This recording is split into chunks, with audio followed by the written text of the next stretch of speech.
Vamos lá, meus irmãos, continuando aqui nossa quinta aula de homilética 1 e 2, ao segundo bloco, nossas aulas estão sendo gravadas, tá bom? Júnior, faça a pergunta, meu irmão. Você tinha feito uma pergunta há pouco, no intervalo? Ok, a minha indagação era o seguinte, referente aos pregadores que, após a Reforma Protestante, pregava o texto escrito. E falei, será que não ficaria muito informal apenas fazendo uma pregação lida? Se não traria o público ouvinte ali ao sono, ficar uma pregação muito enfadonha? Eu falei assim, Pesada, né? falei que eu já tive experiência de fazer por escrito e me dei mal, porque, ou seja, é complicado fazer por escrito, fica muito formal e a gente fica dependendo daquilo. E outrora eu fazia por aquilo que Deus dava aquele tema, e eu fazia as conexões e desenvolvia, ia muito bem. Aí essa é a questão, né? De forma espontânea, né? Você, ao pregar de forma espontânea, Claro, foi muito mais bem sucedido do que sim. de forma, eu diria, Preso aquilo que eu escrevi. seguindo o texto, né? É. O livro-texto do Brothers, no capítulo 7, ele vai colocar aqui, ó, a elocução de sermões, os métodos de elocução, ou seja, os métodos de fala. E aí ele vem e coloca aqui leitura, recitação, pregação extemporânea, elocução livre. Vou dar só uma síntese, porque como essa parte está bem lá por volta da página 277, eu só vou dar uma síntese para vocês e para dar uma resposta para o Júnior e para todos vocês. Parece estranho uma pessoa pregar lendo um texto. Até porque, no momento que a pessoa lê, a gente já vai imaginar o seguinte, vai ser uma mensagem pesada, porque ele vai ficar lendo e vai levar o auditório à sonolência, os irmãos vão dormir. Porque enquanto a pessoa lê, ela não consegue olhar para o auditório. Mas existem pessoas que sim, que conseguem e que foram treinados nisso. E antigamente, logo depois da Reforma Protestante, era muito comum os pastores e pregadores escreverem todas as suas mensagens, mas na hora que eles se colocavam diante da igreja, eles iam lendo de uma forma tão regada de autoridade e pausas, e interação, que diante de tudo isso, ninguém notava que ele estava lendo. Ninguém percebia que estava lendo. Então, essa situação de se ler, eu sei que alguns podem realmente, por um excesso de segurança e, quem sabe, por não saberem se comunicar bem ou falar adequadamente, porque, irmãos, o que a gente entende sobre uma leitura e uma pregação?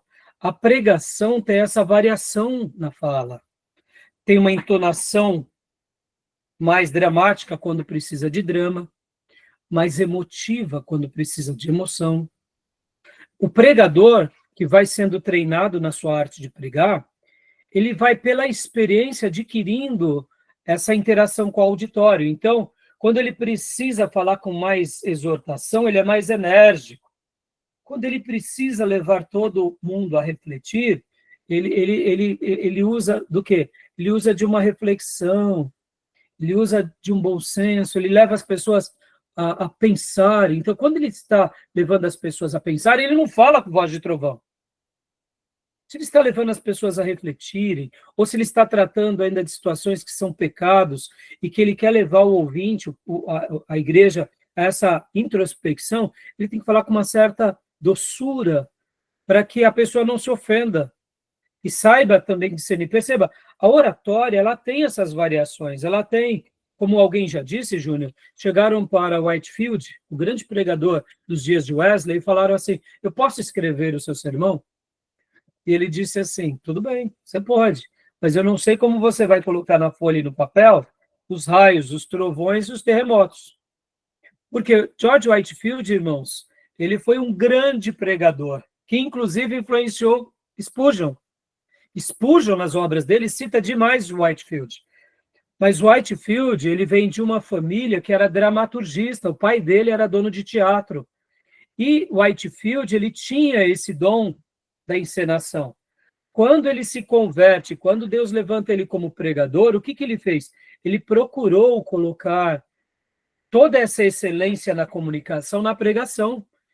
E Deus começou a usá-lo tanto que as multidões se reuniam nas praças. Conta uma história que ele estava diante de uma família muito nobre, e ele estava falando de um homem indo para o abismo. O homem indo para o abismo. E, de repente, o ouvinte, da maneira em que Whitefield ia falando, um dos ouvintes, que era um príncipe, se não me falha a memória, pulou. Ele vai cair. Né? Tipo assim, ele está falando que ele está indo para o abismo, e a maneira que ele construía a fala era tão poderosa que a pessoa pulava com medo de cair. Segura o homem. Outra ocasião, um outro grande ator dos dias de Spurgeon dizia assim: eu daria tudo para saber falar o ó, como Whitefield, aliás, como Whitefield fala, um ó. Pensa num grande ator famoso, olhando para o pregador, que é George Whitefield, e se impressionava com o ó dele. O ó de espanto. Ó! Não é uma coisa de sorrir? Então, quando chegaram para Whitefield e falaram assim, deixa eu escrever, ele falou, tá bom, mas não sei como você vai colocar os raios. Por isso que nós não temos muitas obras de Whitefield. Por quê? Ele pregou para aquela geração e ganhou milhares para aquela geração. Nós já temos muitas obras de Wesley, que era contemporâneo de Whitefield, que o Wesley escrevia. Inclusive, só para vocês terem uma ideia, eu tenho aqui, ó. Na mão de um Deus irado. Né? Ó Wesley, ó. Sermões de Wesley. Wesley escreveu, abençoou aquela geração, não foi um pregador que nem Whitefield, foi tanto quanto Whitefield pensam, só que dizem os historiadores que Whitefield conseguia ser mais inspirativo do que Wesley, mas os dois eram labaredas vivas naqueles dias que atearam fogo na Inglaterra e nos Estados Unidos. Foram os grandes avivalistas. Vocês vão aprender muito isso em História dos Avivamentos. É uma matéria maravilhosa. É uma das matérias mais gostosas, irmãos, porque a gente fala das histórias dos avivamentos. E é uma delícia, uma delícia. Assim como as aulas de missões, ela é muito boa, a história dos avivamentos também tem um gostinho muito especial. Mas voltando. Então, o Spurgeon, por exemplo, ele já escrevia. Eu não sei dizer ao todo se ele lia, mas eu deduzo que não, que ele não lia, mas a maneira em que ele se comunicava muito bem, Júnior. Agora eu vou concluir essa fala com esse ensino, Júnior. Como eu disse, depois, deem uma olhada, eu vou até compartilhar agora aqui para vocês, essa parte que eu estou dizendo do livro-texto. Eu vou compartilhar essa versão antiga, já que a maioria dos irmãos não tem. Olha só, aqui, ó. A parte 5. Na nova edição que eu tenho, ela é capítulo 7. Na antiga edição, de 1960, é a parte 5. Métodos de preparação e enunciação de sermões. Aí vem várias partes, né? E aqui embaixo, ó, 3 métodos de enunciação ou apresentação. Sermões lidos, sermões recitados, declamados ou decorados. Literalmente, Júnior, tá vendo? Há vários tipos de sermãos. E aqui, deixa eu já fazer, aqui já estou dando um pouco do que é a teologia da homilética para vocês, tá? Vocês vão descobrir qual é o melhor modelo de vocês, viu? Ontem, no nosso culto, pregou um jovem obreiro da nossa igreja, que é um garoto, 20 e poucos anos. E ele abriu o notebook dele e ele lia. Mas ele falava com autoridade, aí ele parava de ler o texto, ele olhava para as pessoas. Então, perceba que ler não tem problema. Eu até recomendo você descobrir o seu estilo de pregação. Sermões declamados ou decorados, é literalmente você decorar o seu sermão. Qual o problema? Nenhum problema. Você decora ele. Você fez a sua lição de casa, você escreveu, você decora. Quando você for falar, você vai falar com mais autoridade. Ou sermões extemporâneos ou enunciação livre. O que seriam esses extemporâneo e enunciação livre? Seriam esses que o pregador, ele estuda, ele se prepara, e quando ele vai para o púlpito, ele mal consulta o que ele escreveu. E muitos pregadores fazem só um esboço pequeno dos pontos principais da mensagem. E assim eles pregam, e assim eles ensinam. Então percebam, pastor, qual que vai ser o meu método? Qual que é o seu método? Vocês terão que descobrir o método de vocês. Isso está muito ligado ao nosso DNA. E o nosso irmão Diego, há pouco, né, Diego, você tinha também perguntado, então respondeu, Júnior, né? Irmãos, não fiquem presos, tá? Ok.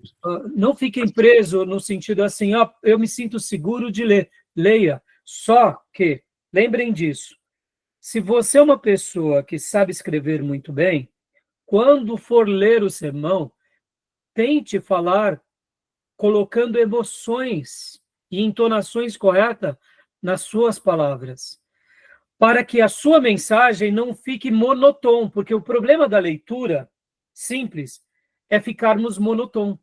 A gente vai lendo de uma forma muito simples, então a gente acaba não passando tudo aquilo que Deus colocou no nosso coração. Okay. E agora, olha só que interessante, a pessoa que escreve o sermão muito bem, esse sermão um dia vai virar um livro para as próximas gerações e vai continuar abençoando vida. Mas vamos supor que esse irmão não fale muito bem. Então, a comunicação dele não vai ser muito boa. A comunicação nossa tem a ver com o dom, meus irmãos. Nem todo mundo terá uma comunicação tão boa quanto o outro. Não se preocupe com isso, porque isso está ligado ao dom.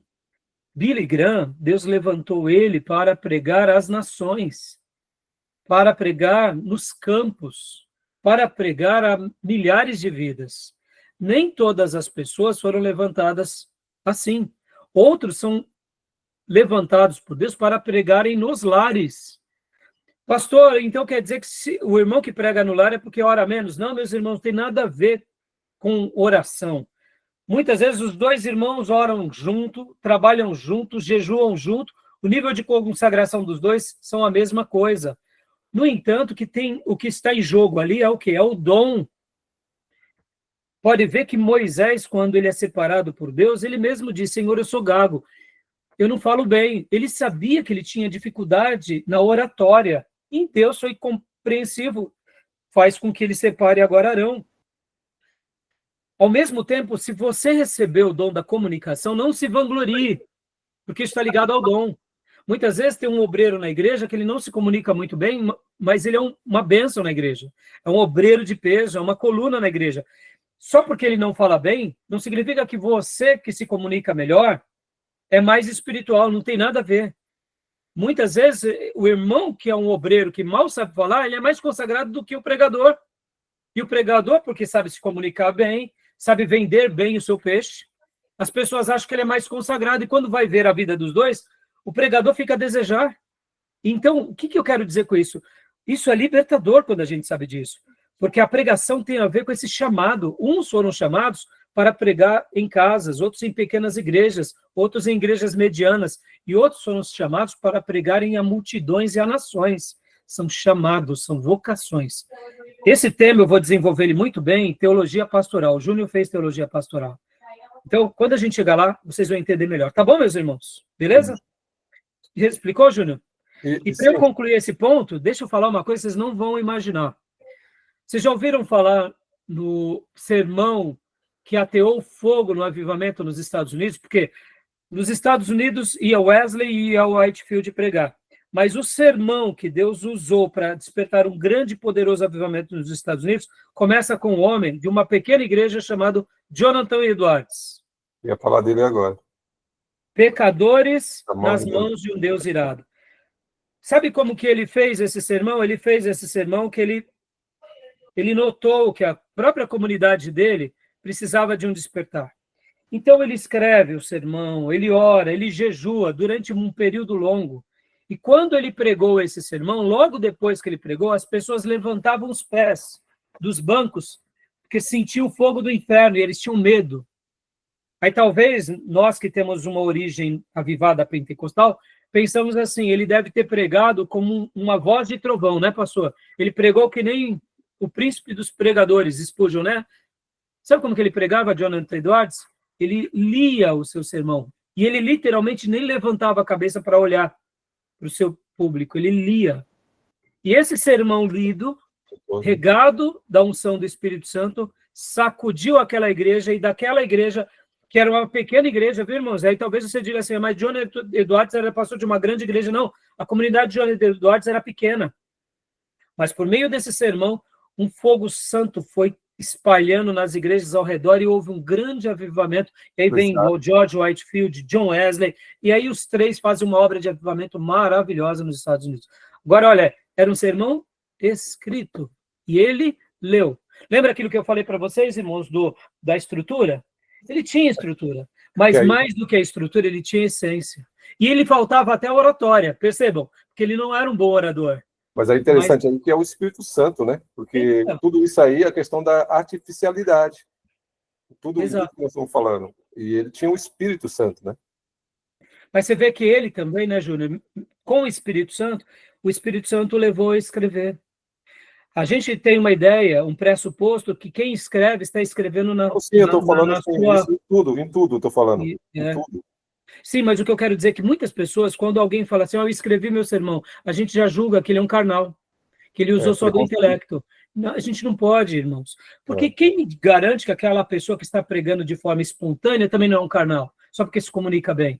Verdade. Muitas vezes, a espontaneidade, guardem isso, irmãos, nós de história avivada e pentecostal sofremos de um mal. Já que falamos bem ou gostamos de frase de efeito, a gente faz uma liçãozinha de casa fuleira, vou repetir, fuleira ao cubo, e aí solta as frases de efeito, e a igreja fala assim, o irmão pregou bem, o irmão pregou bem. Não, a gente não falou nada, só falou frase de efeito, só falou alto e só deu os gritos. Olha como a gente se engana. Isso, quem sofre desse mal é o povo pentecostal e avivado. O tradicional não sofre desse mal, não. Então perceba que ser espontâneo é ser também cuidadoso. O que é ser uma pessoa espontânea? Vamos lá. Ele faz a lição de casa, ele estuda, ele ora, ele busca a Deus, ele vai descobrir o método dele. Eu, por exemplo, irmãos, eu escrevo muito. E depois eu vou para o púlpito com os meus rascunhos. Nenhum problema. Mas e se eu não quiser usar os rascunhos? Eu fecho. No entanto, a minha maneira de pregar é mais espontânea. Eu não gosto de ficar lendo muito, eu gosto de ler pontos exclusivos. Mas cada pessoa tem um método. Então, não subestime, não se sinta inferior se você não tem uma comunicação tão boa quanto o outro. Mas, para a gente concluir agora, eu quis só contar essa história de Jonathan Edwards para quebrar alguns tabus, e depois leia lá na nova edição, capítulo 7, ou na antiga edição aqui do Broadens, naquilo que eu falei que era o capítulo 5, quando ele fala sobre a apresentação. Vale a pena vocês verem isso, tá bom? E, irmão Diego, né, você tinha uma pergunta para... Você tinha feito uma pergunta também no intervalo, não foi, filho? Então, a minha pergunta foi sobre Spurgeon, e ele vivia 100% para a pregação. Então, o Spurgeon, você tinha até perguntado se ele vivia de tempo integral, né? Se ele dava tempo integral, né? Uhum. Na realidade, irmão Diego, na antiguidade, depois da Reforma Protestante, todos aqueles que eram separados por pastorados, eles sempre eram separados por tempo integral. Com raríssimas exceções, quando a igreja realmente não podia. É o caso, por exemplo, do que acontece com os moravianos. Mas, na medida do possível, as igrejas sempre tentaram fazer com que o pastor desse tempo integral, porque a igreja, depois da Reforma Protestante, ela queria que o pastor fosse essa pessoa profundo na palavra, profundo na oração e no zelo com a igreja. E não tem como uma pessoa ter tanta profundidade fazendo várias coisas. Então, é claro, sempre houve o pastor que ele não era integral, ele dava tempo parcial. Mas, na medida do possível, sempre a igreja procurava separar o pastor para que ele fosse integral. E sustentava o pastor. E Spurgeon, desde cedo, ele se despontou como um grande pregador. E uma das coisas que a gente nota em Spurgeon, em primeiro lugar, que ele tinha o dom da oratória. Mas, em segundo lugar, ele se tornou prolixo na oratória. Então, ele notou que ele tinha o dom, e logo depois que ele tinha o dom, ele se aperfeiçoou na arte de pregar. E por isso que eu digo para os irmãos lerem tudo que vocês puderem de Spurgeon, porque Além de um grande orador, um grande pregador, um grande conhecedor das Escrituras, ele também era um homem de muita oração. E ele levava a igreja a esse mesmo princípio. Então, ele se aperfeiçoou na técnica. Mas ele não fazia da técnica a grande resposta para as mensagens dele. Ele era de uma mente muito aguçada, ele era muito inteligente, mas ele não usava da inteligência humana para persuadir as pessoas. Ele buscava o que? Crer na Bíblia, e toda a inteligência dele era o que? Era um esterco para que a semente divina florescesse ali entre eles. Então, Diego, ele realmente ele foi o príncipe dos pregadores, porque só de ler as obras dele, e olha, irmãos, não é querendo falar, eu já li bastante sobre Spurgeon, e eu acho que não li metade do que ele tem, porque ele pregava muito, e ele escrevia muito. Dizem que a esposa de Spurgeon era aquela que dava o acabamento final em toda a mensagem dele. E logo na segunda-feira, a esposa dele já começava a publicar, né, nos jornais da cidade, e aí ali inflamando, ia chegando nos Estados Unidos, ia chegando em muitos lugares. Entendeu? Então, olha, a obra que ele foi muito especial. E detalhe, Spurgeon sempre ficou ali na região de Londres, ele nunca saiu. Certa ocasião perguntaram para ele, Spurgeon, mas você não poderia sair para pregar na China, na Índia? E ele disse, eu poderia fazer tudo isso, e até sou questionado por isso, mas eu sinto que que Deus me quer aqui. Então você via que havia uma dedicação muito grande da parte dele com a igreja. E ele cresceu muito nessa área. Tá bom, meus irmãos? Tudo bem? Então, você vê, esses acréscimos servem para nós como parte daquilo que eu falo para vocês, como teologia da homilética, né? Como também a gente descobrir o nosso estilo pessoal, irmãos. Cada pessoa tem um estilo, irmãos. Não se sintam inferiores se você não sabe se comunicar tão bem quanto o outro. Não se sintam inferiores ou melhores, porque se falam melhor do que outros. Agradeçam a Deus por aquilo que Ele os fez ser e aperfeiçoem, né, na medida do que vocês podem, a sua oratória, o seu conhecimento, porque tudo isso é zelo diante de Deus, tá bom? Meus irmãos, então aqui vamos para o outro slide, porque a gente tem bastante coisa para a gente trabalhar, e eu quero aqui já compartilhar aqui com os irmãos um outro material. Vamos lá? Deixa eu pôr aqui. Vou pedir para a Beatriz ler para nós, tá, Beatriz? Esse outro slide. Homilética, né? Leia para nós, Ciro, por gentileza. O esboço em si nunca é um sermão completo. É preciso expandir e desenvolver sua estrutura. Como assim?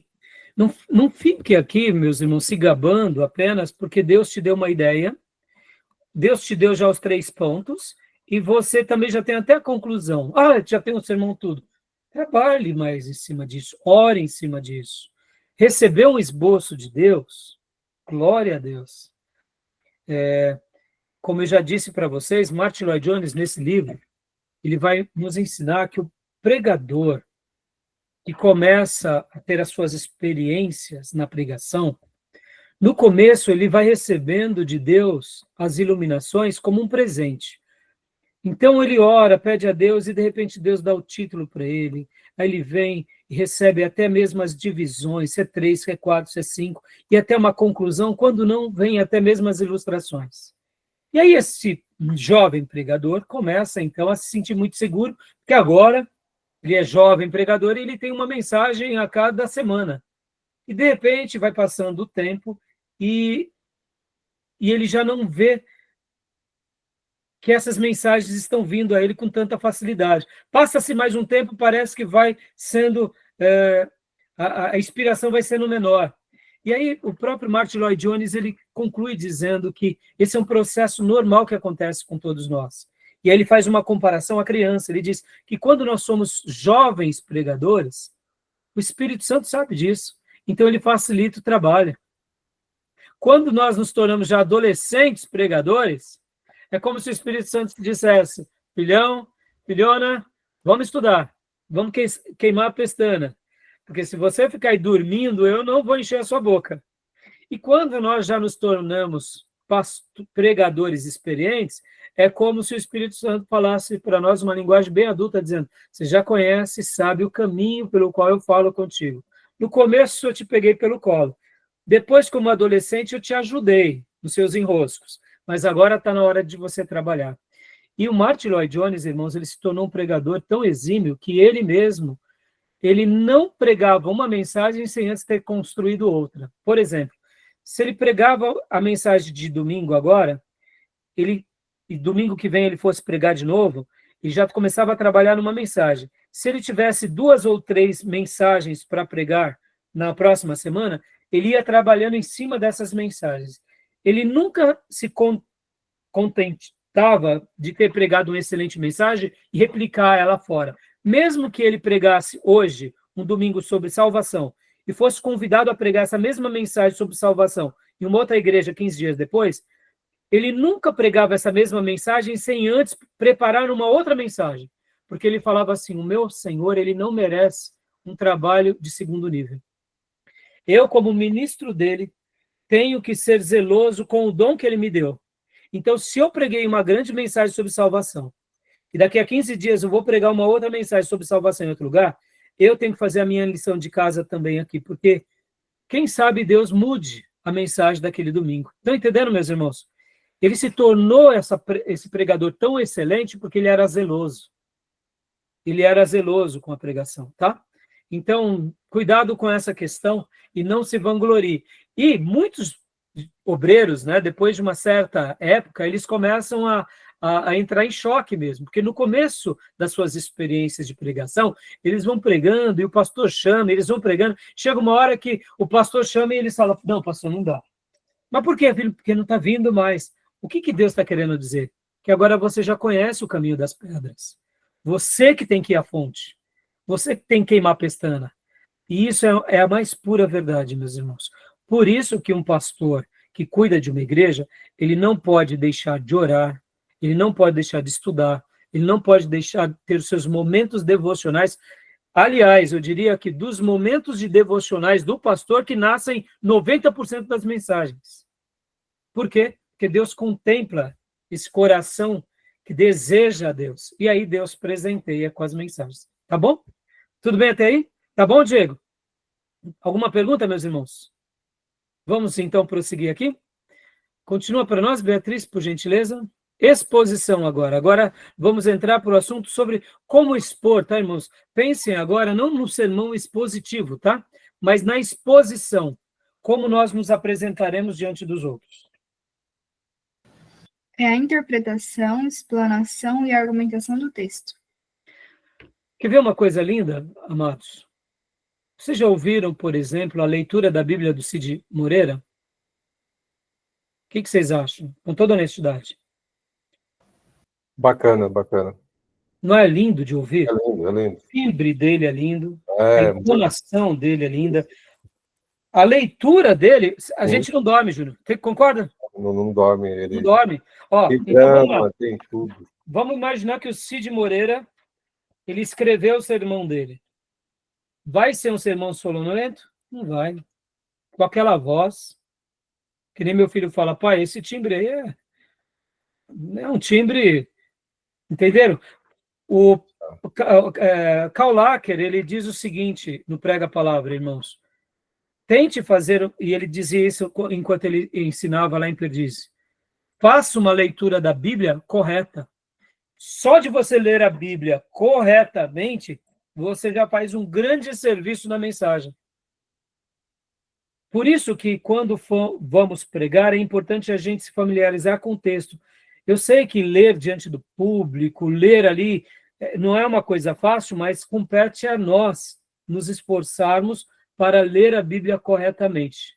Porque só de ler a Bíblia corretamente, é claro, né? Seria tão bom se todo pregador tivesse o timbre, a entonação do Cid Moreira, desses grandes locutores. Mas você vê, é treino, né? É treino, é habilidade. Então, a exposição é a interpretação, é a explanação, é a argumentação do texto. Tá bom? O que mais? Pode continuar, filha. Um princípio teológico. É a interpretação central do texto do ponto de vista doutrinário.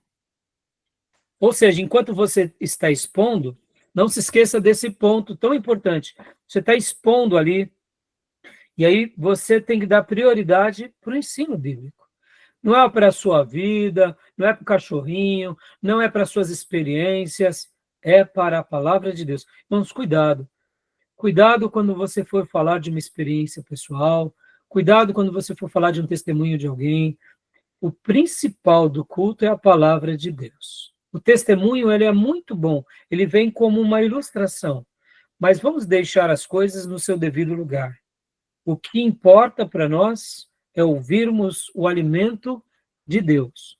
Os milagres que Deus faz são uma delícia, mas eles podem ser úteis como um exemplo.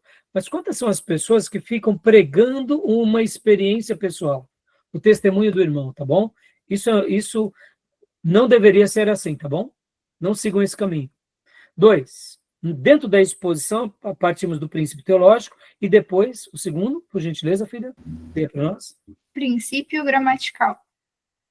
É a interpretação considerando o princípio gramatical, levando em conta o fator literário, hebraico, poético, alegórico, parábola, apocalíptico, além das comparações, contrastes, figuras e símbolos. Aquilo que nós já aprendemos em hermenêutica, né? Nos faz lembrar aqui a aula de hermenêutica, não é isso? Tá bom? Continuando. Terceiro, por favor. Princípio histórico. Pontuar e identificar a maneira de pensar e viver da época em que foi escrito o texto. Agora, irmãos, essas indicações aqui não levem a fio e pavio, tá? Muitas vezes a sua mensagem é falar sobre o Salmo 23 e aplicar na vida dos irmãos. Então, tem vezes que é bom, sim, tratarmos da história, mas não fique, assim, lembrem disso, irmãos, não fiquem engessados, tá? Lembrem que a letra mata, mas o espírito vivifica. O que nós devemos fazer, irmãos? Regar de oração. Porque muitas vezes a gente está querendo seguir todos os critérios da estrutura homilética e a gente deixa de ouvir Deus, deixa de ouvir o Espírito Santo. E quando a gente ouve o Espírito Santo, ele nos conduz com doçura. Eu sei que no início das nossas pregações, a gente vai errar um pouco. Eu me lembro de um dia que eu fiz um sermão chamado Senhorio de Cristo.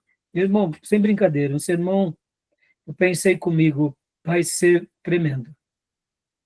E eu tinha uma alta expectativa, porque eu tinha feito uma mensagem, era o Senhorio de Cristo, ela tinha uma abordagem evangelística, foi num dia de culto que eu tinha certeza que o culto ia ser uma bênção para a igreja e que iam ter conversões aquele dia. Dias antes do dia que eu ia pregar, eu senti um toque do Espírito Santo de muda o sermão. Mas na minha inexperiência, o que eu fiz? Eu falei, não, mas isso é coisa da minha cabeça, não é possível. Não, o sermão está maravilhoso. As ilustrações estão maravilhosas. Eu tinha feito uma lição de casa muito boa. E eu falei, não deve ser Deus, não. Não deve ser. E eu lembro, irmãos, que eu preguei o Senhorio de Cristo. Não teve conversão. A igreja dormiu. Eu saí frustrado do culto. E naquele dia eu cheguei à seguinte conclusão. Eu falei, entendi, pai. Era para ter mudado. Essa mensagem era para ter dado em outra ocasião. Foi ali quando eu aprendi a ouvir esses toques do Espírito Santo, porque o culto, como Martin Lloyd Jones fala, irmãos, o culto, do começo ao fim, sabendo que o momento da pregação é o momento mais célebre, não por causa do pregador, mas por causa do autor. O momento da pregação é o momento em que o autor se comunica com o seu povo. Então, Martin Lloyd Jones, ele fala o seguinte, que o culto todinho, do começo ao fim, está nas mãos do Espírito Santo. Como o Espírito Santo irá trabalhar na vida de cada um é um mistério. Como o pastor será esse profeta que resolverá os problemas de cada um, também é um mistério. Porque no momento em que ele ouve do Espírito e fala a todos, de uma forma ou de outra, Deus vai estar trabalhando na vida de cada um de uma forma diferente. Da irmã que precisa de um livramento, do irmão que precisa de uma resposta. Ou seja, esse momento ele é tão sagrado que o pastor prega uma única mensagem, dirigido por Deus, guiado por Deus. Mas como ela vai se repercutir no coração de cada uma pessoa é de forma inusitada. Deixa eu dar um testemunho aqui para vocês. Ontem eu tive um aconselhamento antes de começar o culto. Eu e minha esposa, inclusive, que deu a maior parte do aconselhamento. Eu aconselho um irmão da nossa igreja, e um dia desses ela falou, amor, eu queria participar também desse aconselhamento. Eu falei, claro, amor, eu quero ajudar essa pessoa. E aí ficamos aconselhando esse irmão. Sem brincadeira, irmãos, fomos para o culto. Logo quando acabamos o aconselhamento, fomos para o culto. A mensagem que ontem nosso irmão Ângelo pregou, eu e minha esposa ficamos sorrindo, porque foi praticamente quase tudo que nós tínhamos falado para o irmão. Quando acabamos o culto e fomos se despedir daquele irmão, ele sorriu e nós sorrimos para ele, e a minha esposa disse, amém, meu irmão. Ou seja, o que acontece na igreja do Deus vivo é um mistério de Deus. Como se repercutirá? Por isso que nós nos preparamos da melhor forma, mas como Deus irá agir na igreja é um mistério, é Ele. E nós tendo essa consciência de que Deus pode estar usando o irmão da portaria, os irmãos do louvor, os irmãos da abertura, os irmãos que fazem as orações e o pastor que prega, ter essa santa dependência prepara o nosso coração. Então, assim, lembrem disso, né? Eu estou usando Martin Lloyd Jones, eu estou usando Spurgeon, porque esses dois pregadores, o que eles faziam? Eles regavam a vida de pregação deles com oração. Spurgeon costumava dizer que o segredo das grandes pregações dele era a oração. Ele orava muito e a igreja orava muito por ele. Certa ocasião, ele estava dando uma aula e eles perguntaram para Spurgeon qual era o segredo das mensagens tão poderosas dele. Ele disse assim, vocês querem saber qual é o meu segredo? Então tá bom, me acompanhem. Vocês sabem que na Inglaterra, na época de frio, faz muito frio, e geralmente nas construções antigas, principalmente grandes, tem casas de máquina, né? Que ali eles criam um sistema de aquecimento para todo o prédio. Isso sempre foi assim, a gente não vive com isso, porque nós somos brasileiros, um país tropical, né? Então, Spurgeon foi descendo as escadas e chegou até numa porta que estava lá, sala de máquinas. Aí ele apontou para aqueles obreiros e alunos e disse, aqui está o meu segredo. Segredo do meu culto tão poderoso. Aí os seminaristas e obreiros olharam e falaram assim, mas casa de máquinas? Aí ele abriu a porta. Quando ele abriu a porta, tinham dezenas de pessoas orando, porque o culto ia começar daqui a pouco, entendeu? E muitas pessoas ficavam lá orando por ele, aonde? Durante a pregação. Quando não estavam orando lá no departamento separado, ficavam orando na igreja. Olha só que interessante, o que é ouvir do Espírito, irmãos? Deixa eu contar essa experiência para vocês. Percebam, eu estou aqui dentro da estrutura da homilética, mas agora eu estou dando para vocês o quê? Um pouco da teologia da homilética, que é ouvir do Espírito. Certa ocasião, o Spurgeon pregou, e ele pregou uma linda mensagem, a igreja ficou muito abençoada, e ele foi para casa e dormiu. Quando ele dormiu, ele teve um sonho, e no sonho o Espírito Santo falava para ele, o mérito não é seu, Spurgeon. Porque ele estava muito feliz, ele estava repleto de regozijo por Deus ter usado ele naquela comunidade. E ali no sonho, eu diria que isso não foi um sonho, tá, irmãos? Isso foi um sonho-visão, tá? Sabe, porque Deus fala conosco em sonhos, né? Então eu deduzo que foi mais ou menos como um sonho-visão ali para ele. E ele disse assim, como assim, pastor, o mérito? Como assim, Deus, o mérito não é meu? O que o senhor quer falar comigo? Sim, o mérito não é seu, mas, Senhor, não fui eu que preguei? Foi. Mas o mérito de você ter sido usado não é seu. O mérito é da irmã fulana e da irmã Beltrana.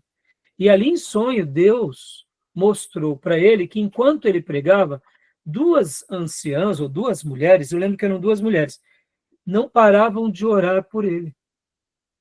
Enquanto ele pregava, elas ficavam em espírito de oração.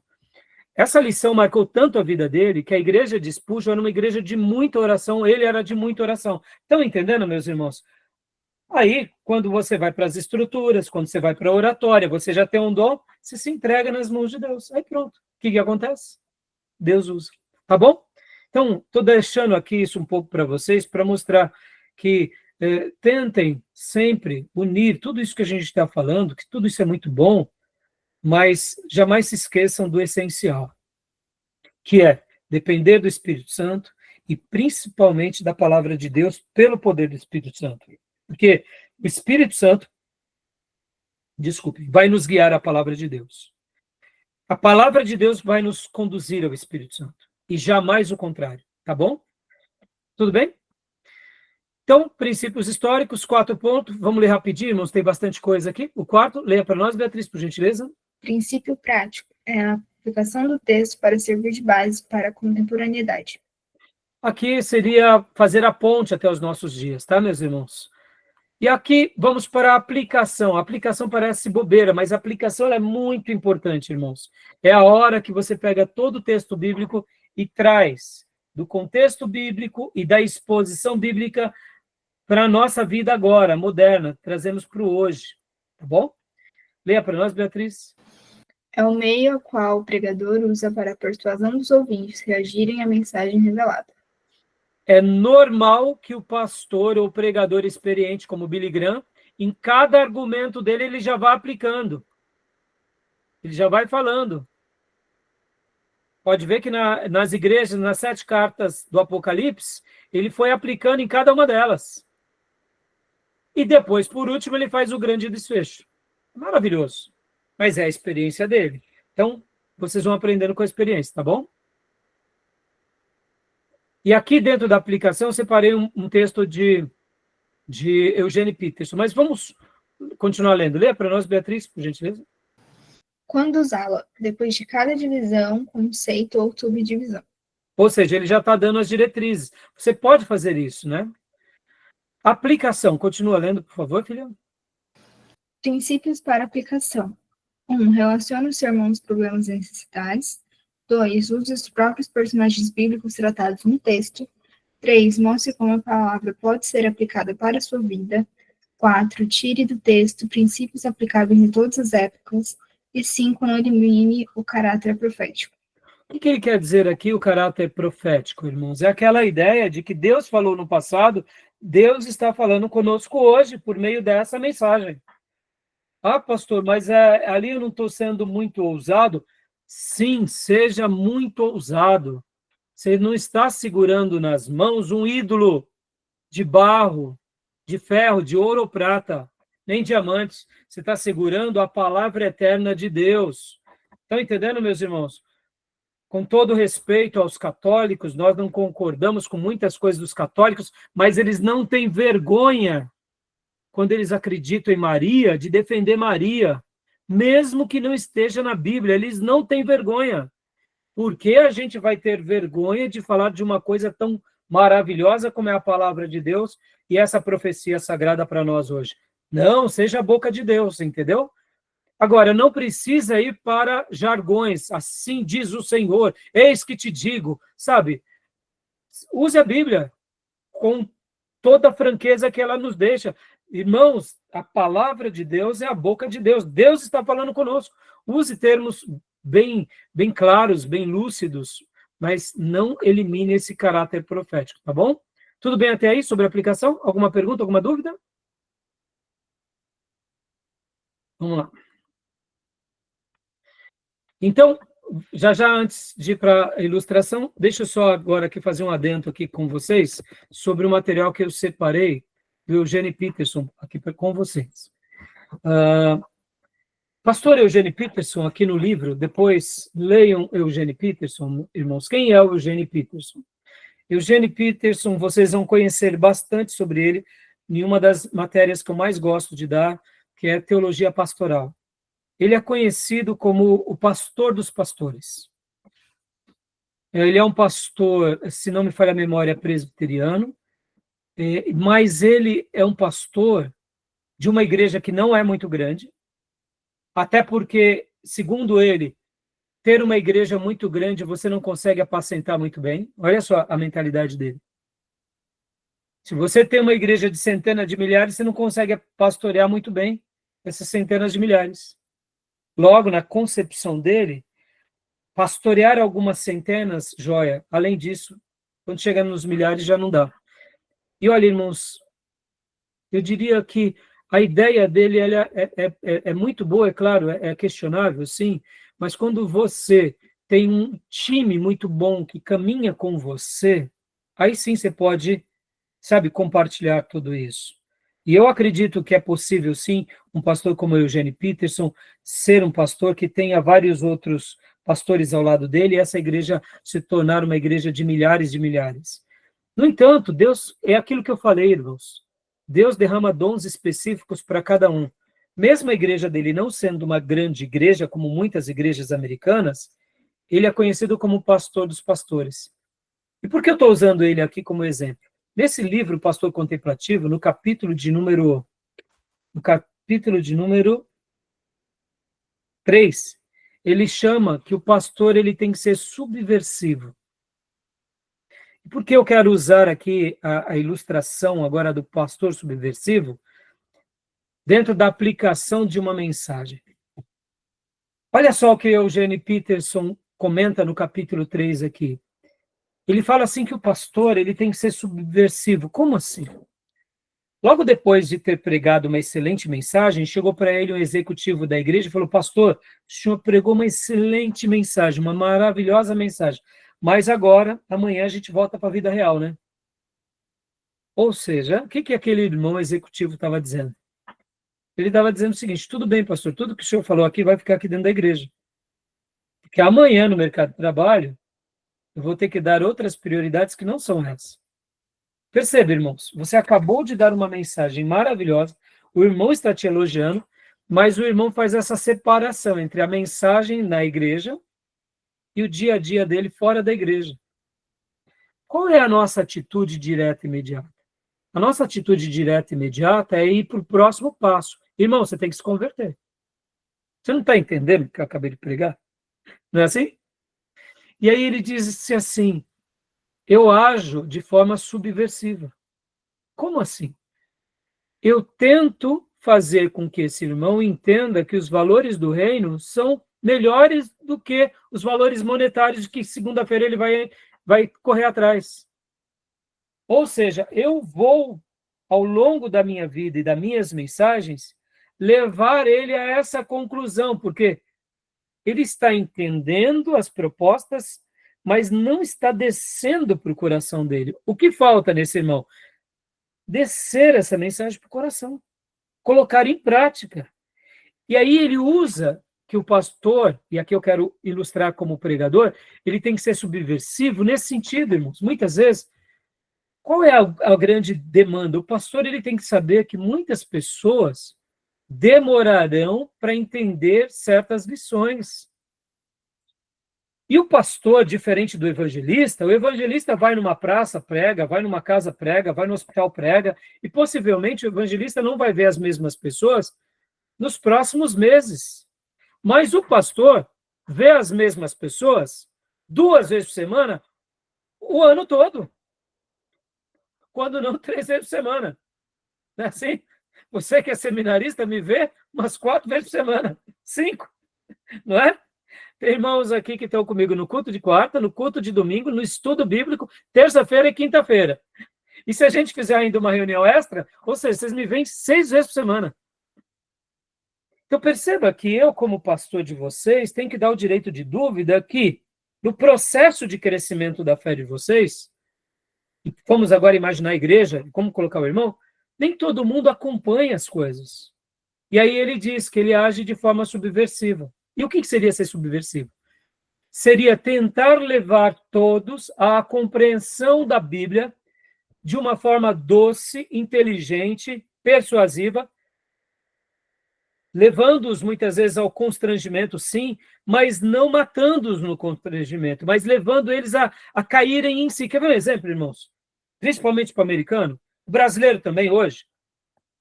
Mas sejamos honestos, o americano ele não é muito materialista e o brasileiro não está puxando isso do americano, não é?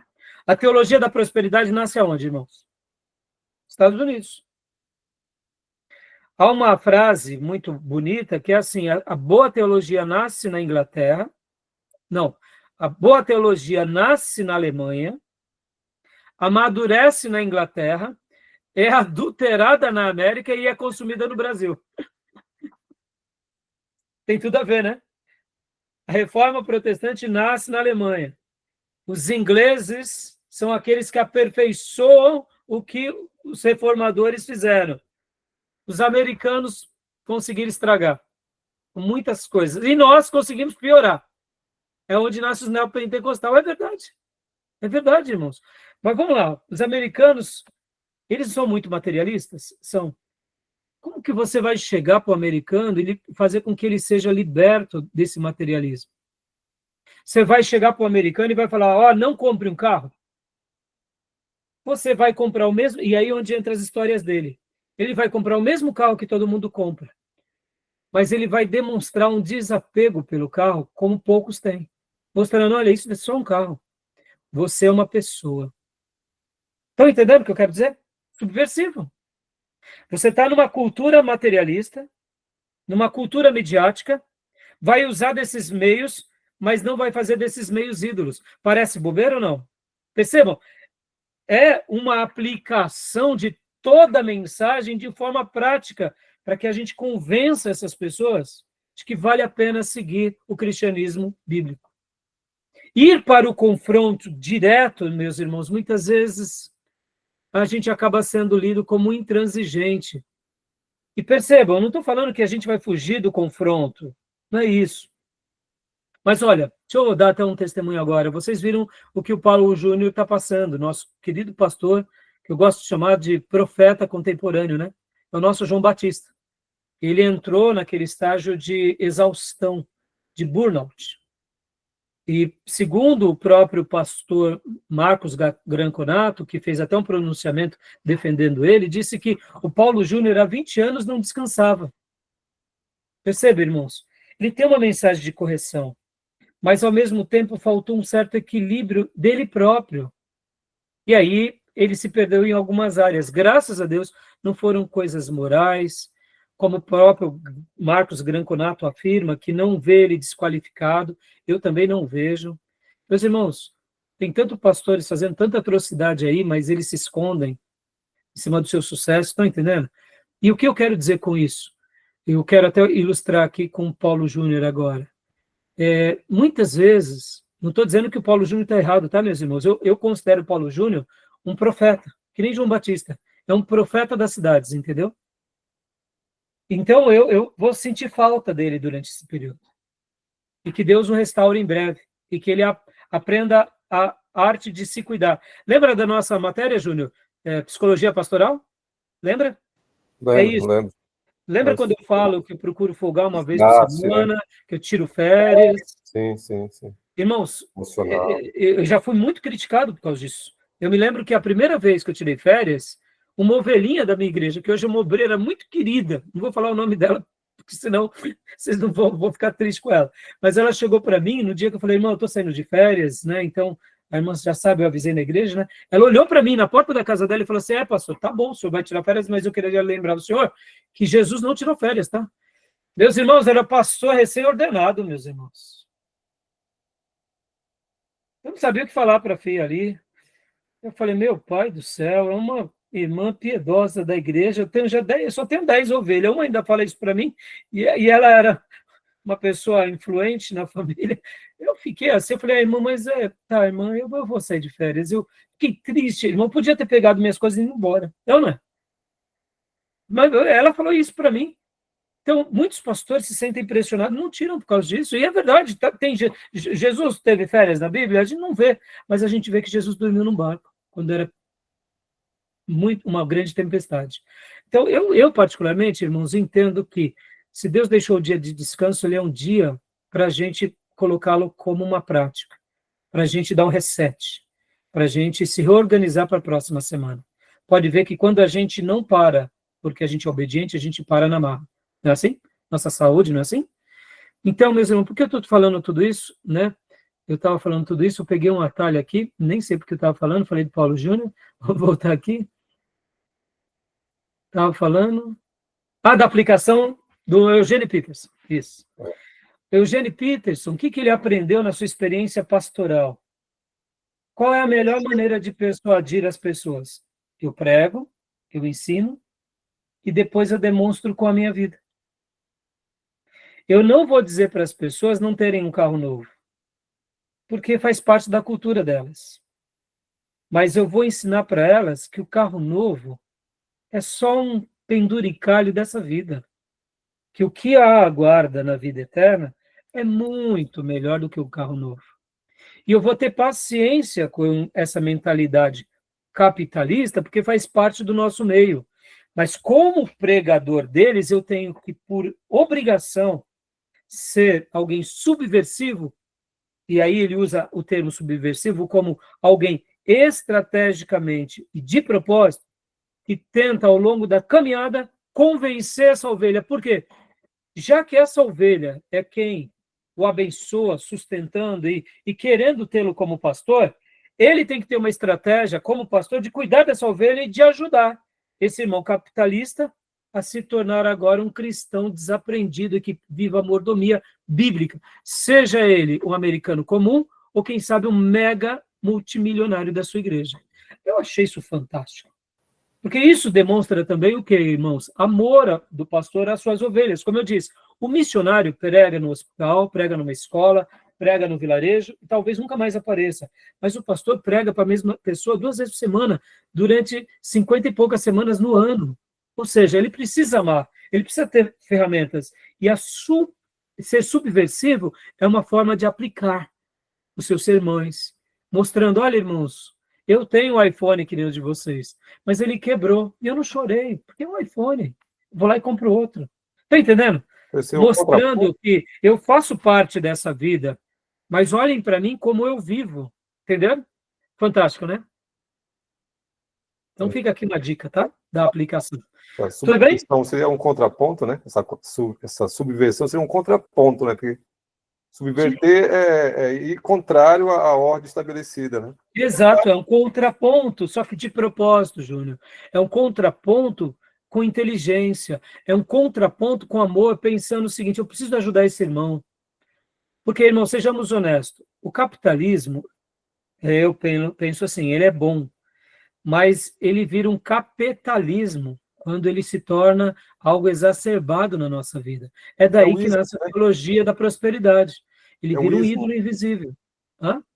É o ismo, né? O ismo. É o ismo. O ismo. O que era mesmo? O que você quer dizer como ismo, Júnior? É porque é o excesso, né? Não, o excesso. Isso, é um excesso. E o capitalismo, ele, de forma exacerbada, ele é uma porta imensa para o quê?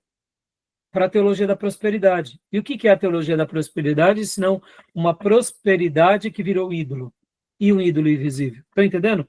Sejamos honestos, irmãos. É melhor ser rico ou ser pobre? Ô, meus irmãos, não precisa nem responder, né?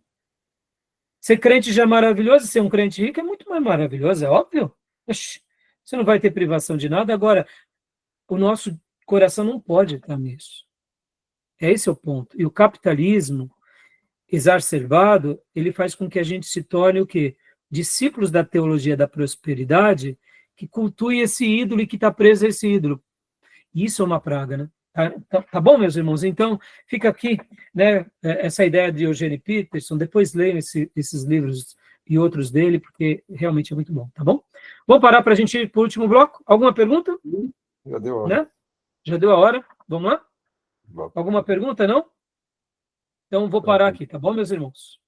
Vou parar.